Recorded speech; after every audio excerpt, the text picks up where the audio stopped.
Something else that we are celebrating today is Martin Luther King Day, which we celebrate the legacy of Dr. King. And what is that? Is it victimization? Is it the attempt to receive special rights under the law? Or special identity politics? Politics based on ethnicity, race, or gender? What do you think? Are we living up to being equal under the law? You see, I would suggest that the current leaders that are supposedly leaders for civil rights, interesting, are nothing more than race hustlers, are people that are looking to divide for their own personal gain and to move their agenda forward.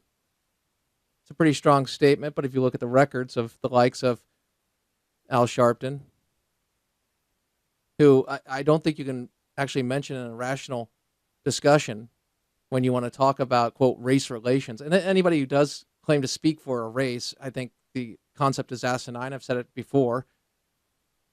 If anybody gets up and speaks for me because they're white, please know that even if even they're like, they're saying things of a conservative nature or whatever, if they speak for me based on that, wrong answer, see ya.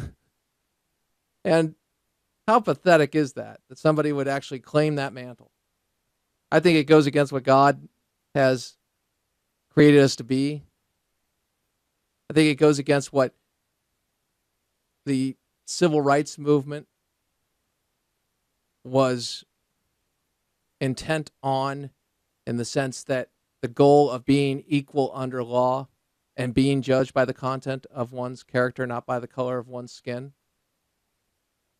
I don't think you can go back and discriminate in the future to pay back for discrimination in the past. Never been a fan of that. You further balkanize our society, and you do it upon racial lines. Look, there are ways to divide a society: ethnicity, race, class.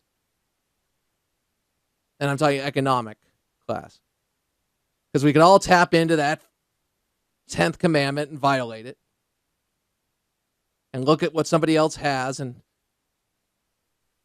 out of our envy and our greed, say they didn't earn it. They were born on third base. They think they hit a triple. We can all find an excuse somewhere. And if somebody gives me an excuse to say, Crane, you're not where you're supposed to be because of the color of your skin, I got to tell you, human nature, I'm going to that excuse. In my flesh, I'm going to that excuse. Not proud, not saying, gee, that's a good thing. No, but I'm going to it. That's something I'll factor in. Oh, maybe I am being discriminated. Well, maybe there is. Well, the legacy of slavery. Yes, the legacy of slavery. Yes, the legacy of oppression. But understand, part of that legacy was also the fighting of that horrible, horrible institution. Part of that legacy was people who weren't going by color, but by going to their better angels to say, wait a second, we need to live up to what our Declaration outlines. The seed that was planted for it to manifest. And it took time. Yes, we all wish for a day that we could say it was done like that. It wasn't. But to go back and to use that time of the oppression, of the prejudice, of the heinous crimes, and apply it to today, well, to me, it's a tremendous disservice to the legacy of those that fought it and were victimized by it, and it is a great way to retard a society completely. I'm not talking about a black society. I'm not talking about a white society. I'm talking about America. And if you have a culture built in on excuses, and you incentivize dependence and you rationalize bad behavior, you're going to get more of it. And when those who criticize or advocate for one being responsible and being judged on the content of their character, and they're called bigots for that, wow. That's what we mean when we say through the looking glass, where up is down and down is up, and it's turned. Wonderful article today by Hans von Spakovsky and Roger Clegg, in which they cite a Gallup poll, a recent Gallup poll, that showed, first poll they cite is a Washington Post ABC poll released in June 2013 that showed that 3/4 of Americans, 76%, opposed race-based college admissions. That includes 8 in 10 whites and African Americans, and almost 7 in 10 Hispanics, as well as at least 2/3 of Democrats, quoting from the article and the poll, and Republicans and independents, 2/3. Similar, Gallup poll found that 2/3 of Americans believe college applicants should be admitted solely based on merit, and that their racial background should not be taken into account. Now, why are we talking about education? Because that's where it manifests. That's where it's used. That's where it's used to justify these policies, diversity policies, where they can still factor in and thereby use race as a way to evaluate and discriminate.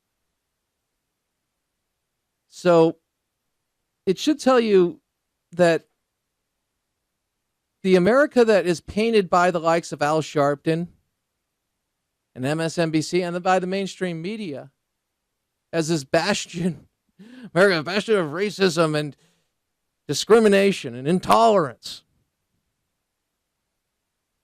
is a false narrative. It's a false characterization. When there is discrimination, well, we can all get behind it and fight it. When we do see people acting in a way that we disagree with, I think we've seen this. The Idiot Squad, All-Star Moron Team, KKK, Black Panthers, and the Westboro Baptist Church, I think we all sit there and say there are more of us than there are of them, and they represent a very, very small minority. And the reason they behave like they do is because they don't have the power or the substance of their ideas. What they have is a lot of hate, and they used to have intimidation, but now they're more of a freak show. And they belong on the Jerry Springer show as opposed to a place where we're going to have discussions about race-based relations. They use this against us.